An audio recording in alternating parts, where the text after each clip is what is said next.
I get it. Your 23-year-old son-in-law is telling you shouldn't be doing intermittent fasting because there's no benefits if you're over 50. It's only for young people, and that's it.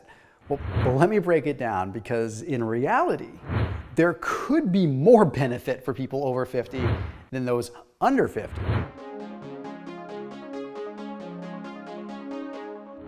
Not saying that the benefits don't exist for under 50. I mean, I lost 100 pounds with keto and intermittent fasting, but there are a lot more things that we can count people that are over 50 would really want to benefit from.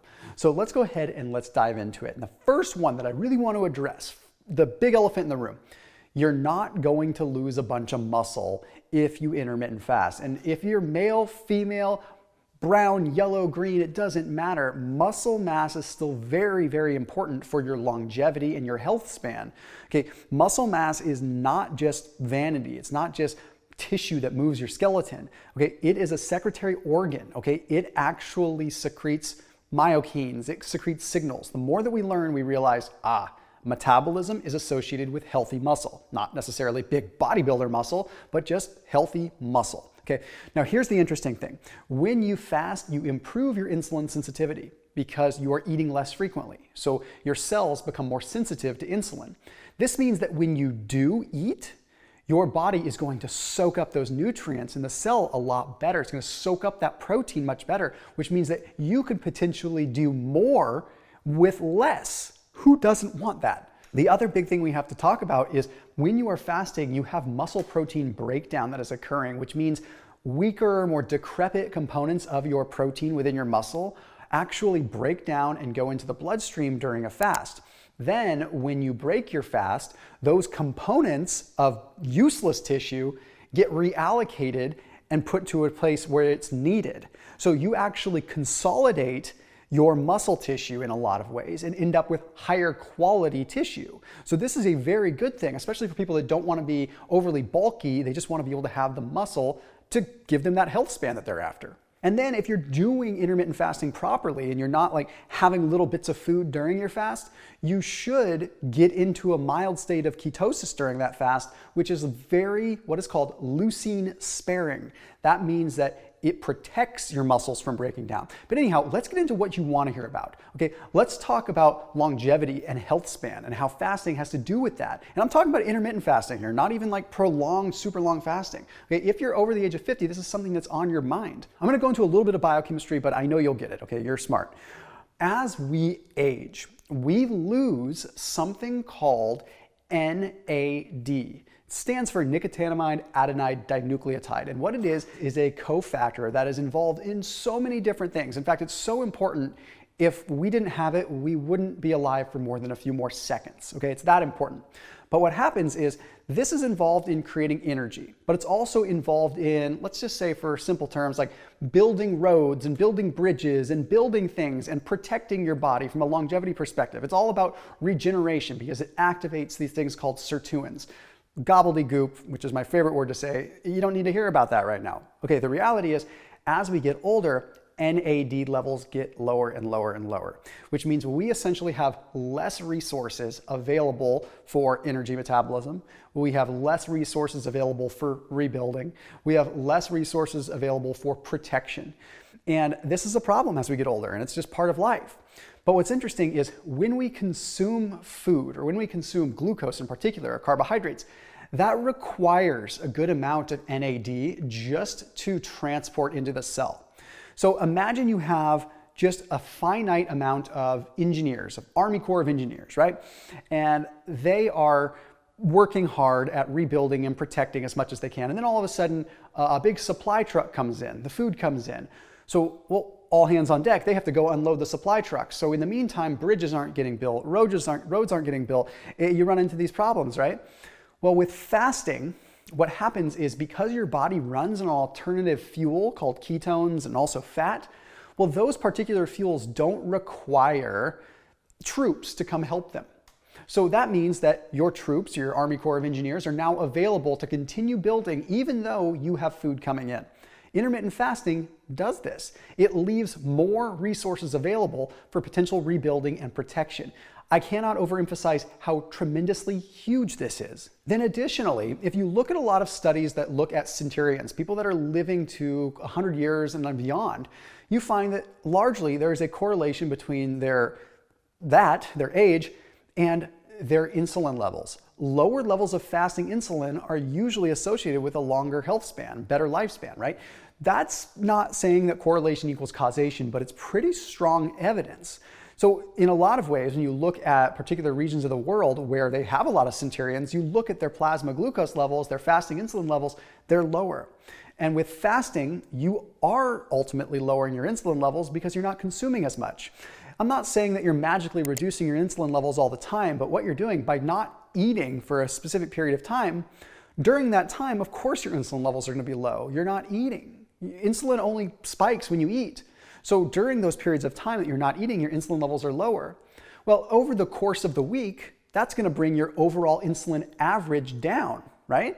Because your insulin's only going to be elevated during times of eating. But even if you fast 2 days per week for 16 hours, that's bringing your average down significantly, which, of course, if we look at this correlation, is associated with health span, right? Another thing we look at is lipopolysaccharides. What is that? Come on, dude. Like, why? Why are you doing this to me? Well, okay, all that means is those are pathogenic materials that are designed to be hermetically sealed within our gut. But as we get older, we lose some of our gut integrity and they leak into our bloodstream. And when they leak into our bloodstream, they can trigger a lot of inflammatory responses. Inflammation at an older age is like an arch enemy, okay? Joint pain, brain fog, just pain in general, susceptibility to a lot of illnesses. It's just not good. But if we can protect the gut barrier, we can at least mitigate some of those lipopolysaccharides from getting in. Guess what? Fasting allows the janitorial crew to come in and kind of repair and clean up the gut a little bit. But let's jump over to something called telomeres, which maybe you've heard on some TED Talks before because it's pretty talked about. But let me just give a general example of what it is. Telomeres are like a protective, they're like the little plastic cap at the end of your shoelace. If your shoelace was your DNA and that plastic cap was telomeres, your telomeres start to get shorter as you get older, which means you're losing some of that plastic cap on the end of your shoelaces. And then once that plastic cap is worn off, the shoelace becomes frayed. And when the shoelace is frayed, all kinds of mutations can occur. It can end up getting in knots, it can end up just mutating and taking on a life of its own. Your shoelace is your DNA. Your shoelace cap is your telomeres, okay? As we get older, our telomeres shorten and we are much more susceptible to gene mutation and DNA alteration and mutation. Well, it's been demonstrated that lower levels of insulin and intermittent fasting can help slow down the shortening of telomeres.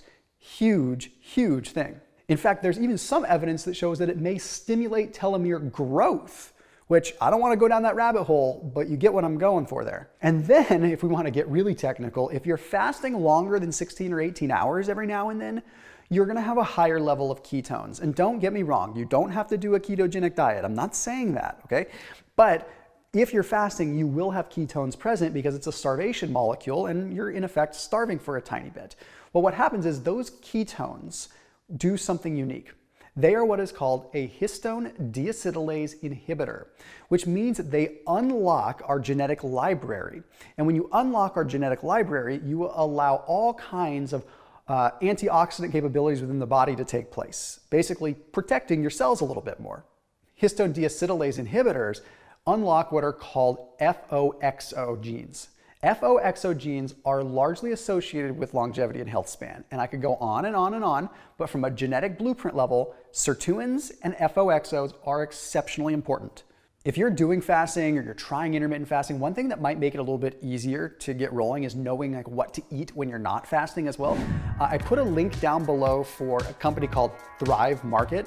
Thrive Market is an online membership-based grocery store, but it's like all your pantry essentials. So when it comes down to things that I recommend for intermittent fasting, they are super convenient. I mean, not only are they very economical in terms of just their price point, but it's just convenient. You don't have to go to the grocery store. You can sort by specific diet. You can sort by keto, by paleo, by vegan, vegetarian, gluten-free, whatever, and then just get it delivered to your doorstep and it shows up in just like a day or two. It's really, really convenient, and I've been using them for a couple of years. They're a big supporter of this channel, and they do make a lot of this content possible, but they're exceptionally relevant because I can include them in videos like this where it's gonna help people get more out of what they're trying to do. So go ahead and check them out down below. There's also a special link, and you can get a special gift when you sign up with Thrive Market using that link down below. But now I want to move into the type 2 diabetes world. And I'm not the guy to say that it's going to prevent or cure anything. Okay, I am some guy on the internet. I know biochemistry and I lost 100 pounds.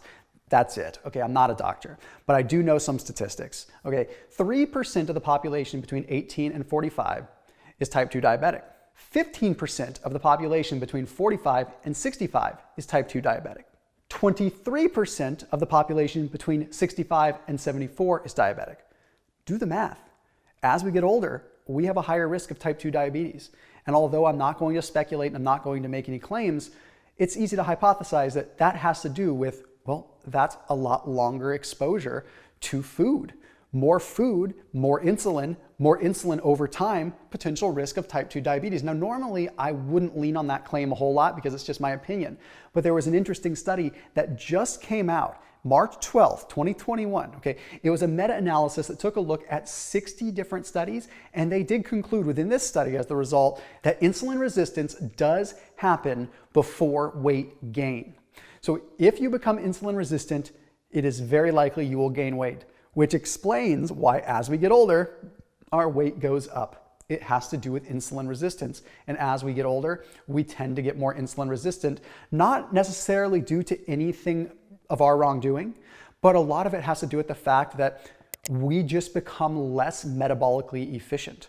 Less energy, like I talked about with that NAD, or just not metabolizing energy as well. So we don't process the bombardment of food that we're getting in. Plus, as we're getting older, food technology is getting more advanced, and we're getting more processed, hyperpalatable food that is probably not exactly good for our insulin levels, right? So let's look at what happens with intermittent fasting again. 2 or 3 days a week of 16-hour fasting, and you are bringing down your average of insulin levels significantly because you're just not eating those times. So what does that do? That brings down that average, which could potentially delay or hopefully just prolong it inevitably, the risk of it.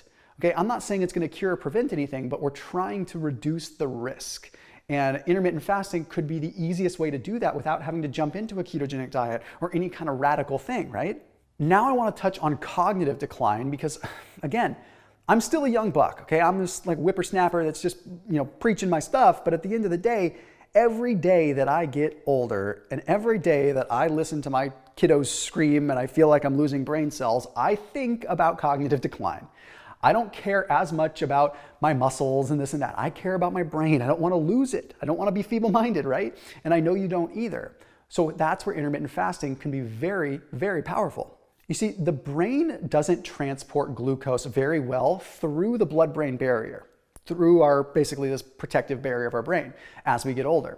So what happens is we have less and less glucose getting into the brain, okay? Well, when we are fasting, something interesting happens. We produce ketones, and ketones are a much smaller molecule than glucose. So those ketones can cross through the blood-brain barrier and they can fuel the brain instead of glucose. So the brain is like, thank you. I was worried that I wasn't getting this glucose in. It was just hard to get in, but you came along with these ketones and my brain can function again. What's really wild is if we are losing some metabolic ability to process energy, I want you to consider something wild. Our brain is only 2% of our weight, but it's 20% of our energy demand. That just gives you some context as to pound for pound how much energy our brain takes. And that means if we're not processing energy well in our body and our organs, that means that is magnified exponentially, at least 10x in our brain. We just don't think about it. So yeah, we might be insulin resistant in our body, but can we be insulin resistant in our brain? Oh my gosh, that's a problem, right? The other thing is that as we get into a deeper state of ketosis during a fast, those ketones are what is called a signaling device, and it signals the expression of something called BDNF. So we used to think that your brain would only grow and adapt and remain what is called plastic up until like through adolescence. And then after that, what you have is what you have. But now we see that no, the brain is like fully moldable and adaptable all the way through life. It just comes down to having proper brain energetics. And there was an interesting study that took a look at fMRI scans, functional MRI scans of the brain. It was published in PNAS, and they saw that, wow, okay, people had definitely some insulin resistance and cognitive decline as they aged. But if you switch them over to using ketones as a fuel source, it was restored almost immediately, showing that we're not actually losing the brain function, we're losing brain energy. And ketones provide more brain energy and ultimately provide what is called more network stability for the regions of our brain to communicate with each other. This is beyond earth-shattering news, especially in a world where we are just combated with mental disorders all the time and like all kinds of cognitive decline. It could be something that's very big, and it's something that we're working on with specific brain institutes and stuff that like personally is a mission for me. But that being said, intermittent fasting can just contribute to a little bit of those ketones that can allow you to at least reinvigorate parts of the brain to give you more energy in your brain to activate those regions and bring your brain a little bit back to life. And then let's not forget the big picture. Insulin resistance, all that, sure. Okay, health span, feeling good, vitality, sure. But body composition, okay? Which came first, the chicken or the egg? If you get your body feeling good and looking good, chances are it's operating well on the inside too. Okay, there is countless evidence ranging from simple calories in versus calories out to more complex things like micronutrient and nutrient absorption in general related with intermittent fasting. But one thing is for certain, it works for body composition. It worked for me when I was 300 pounds, and it's worked for, well, about 2 million of my subscribers that have success with it. So as always, keep it locked in here on my channel, and I'll see you tomorrow.